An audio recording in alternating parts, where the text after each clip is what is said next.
What up, and welcome back to another Malazan Book of the Fallen video. This time we're getting into Deadhouse Gates chapters 6 and 7. Stuff's getting pretty gnarly, so this is a fun one. Let's get into it.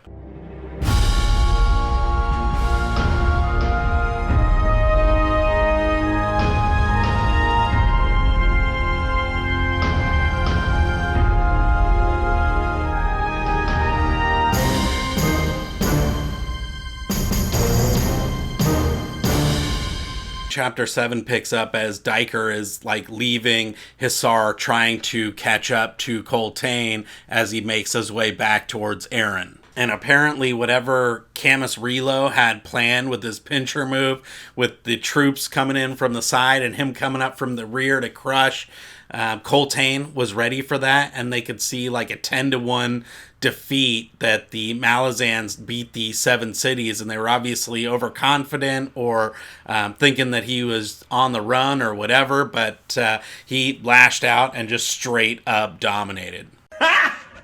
Got him! Which is pretty gnarly when you consider that he has 20,000 Malazan refugees. They were getting attacked from 3 sides, and he's able to turn the tables with those odds, on the run, hungry, resources, etc. Yeah, just shows what a dude Coltane is. And then we go back to the desert where they're just making this grueling journey through. It's hot. There's no water. Bowden memorized these individual watering holes, but they're trying to hike from hole to hole every day and just struggling, and she's a mess, emotionally mad, traumatized. She's super pissed that Bowden wasn't able to rescue Benneth and bring him back. She's physically jacked up from all of the stuff at Skull Cup and on the ships coming out, and just being this currency that Bowden was using to buy loyalty and services from all of the men that he was with there. You're disgusting. And again, I think she's got a little bit of Stockholm syndrome. That was her security blanket in a weird way, even though it was a super weird and jacked up relationship. He was her captor, abuser, whatever, but also her protector, provider, and so there's that whole weird dynamic, and she's taking it out on these people who are helping her to actually escape to something better, maybe. Eventually they roll up on this jade statue, and they see that it's just fingers sticking up out of the ground, but the fingers are 7 or 8 man lengths long. And Heboric says that it's actually an entire statue, so it goes all the way down the arm and is a whole figure down there, which means that it's hundreds of feet tall ultimately, and just really weird to be chilling in the middle of the desert. Heboric, thinks it's got something to do with all of the magic deadening properties of the island, and how he talked about the study before where, the kind of repellent to magic is because there was a ton of magic that went down there in the past, and so just a really weird thing for them to find. He actually goes up and pushes one of his nubs up against the statue and gets super jacked up by it. He passes out, gets this crazy infection, and Bowden and Felison have to take care of him. They end up bickering and scrapping, and she kind of verbalizes that all the stuff that's been going on in her own internal monologue about how she did all that stuff for them, and it was to make life easier for Heboric, and that's why she was going with Benneth, and etc., etc. Bowden's not buying it, and he said that was her way of numbing and escapism, essentially, and that they weren't getting hooked up by Benneth. He was laughing at her and at them, and just it was all one big joke, and so they never expected anything from Benneth, and they weren't really getting hooked up, and so he basically just says you don't want to look at the mirror and say that you kind of did what you had to do to survive and just make peace with it. You're trying to play it off that you're this kind of greater good contributor and kind of just pulls the wool back on that myth that she had been living in her own mind. That's cold-blooded.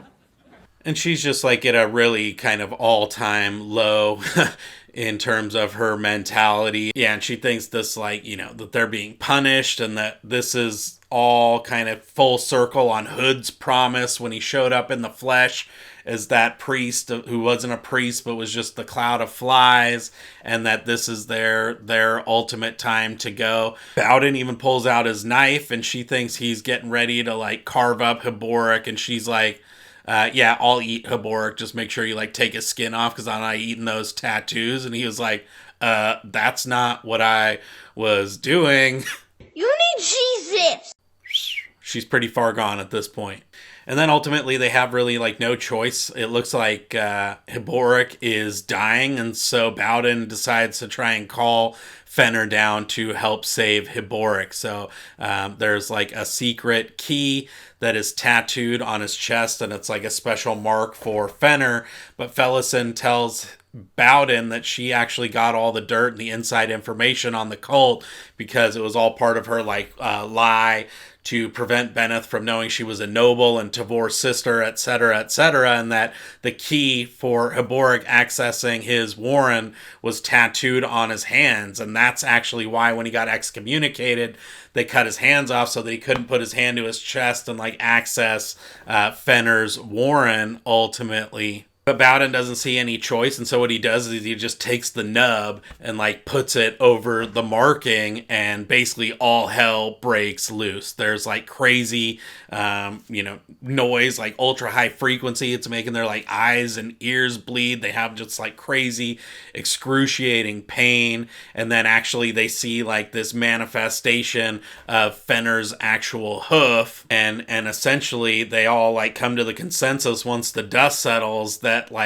Bowden has essentially called Fenner down to the mortal realm from wherever he was in his own warren or realm or whatever, that now he's here on the mortal plane. And it's just, again, more gnarly kind of showing of how the interaction between gods and worshippers and humans, and it's not like these all-powerful gods are totally immune. You can see that they have like some obligation to their worshippers and their priests and etc.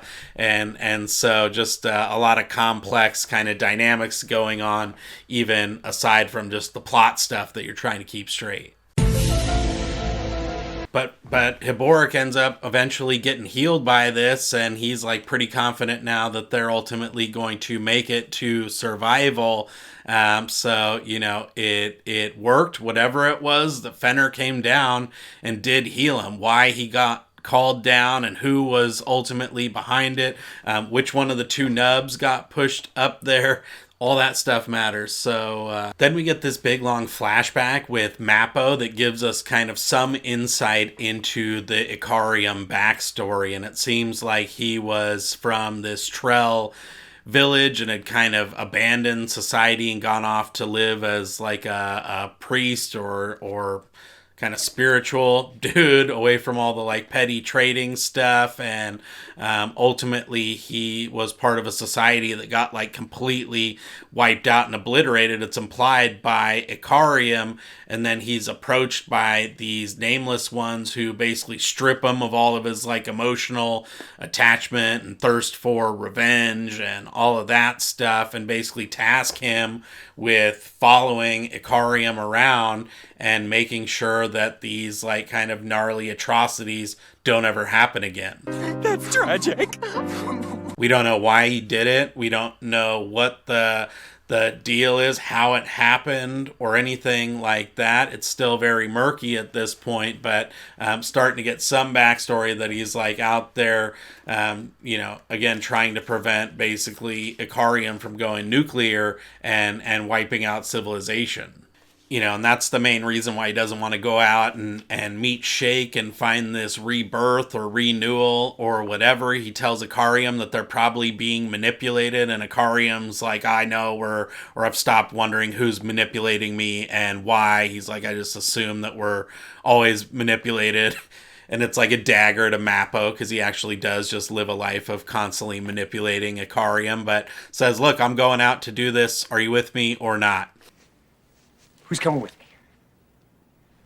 Who's coming with me? And then we wind up back in the desert with Crocus, Apsalar. They've gotten rid of that big old pack of Grawl on their trail, but now they're kind of bearing down on the whirlwind itself, and all of these like Soul Taken and Divers pop out and start attacking them. And that is when we get Mappo and Ikariam, who went out, which again, coincidence, and you get kind of the sense that Iskar Pust is quarterbacking these, all these crazy chess pieces around the board, or Shadow Throne, but they show up just in the nick of time, take them under wing, and end up defending, the three of them, so that they can escape back to the Shadow Temple without getting killed by all these Soul Taken. So yeah, that is chapters 6 and 7. There's a lot going on there. Let me say thank you so much for watching. I hope you enjoyed it. We'll be doing chapter 8 next week, and then 9 and 10 after that. So get on your chapters. As always, thank you so much for watching. If you like it,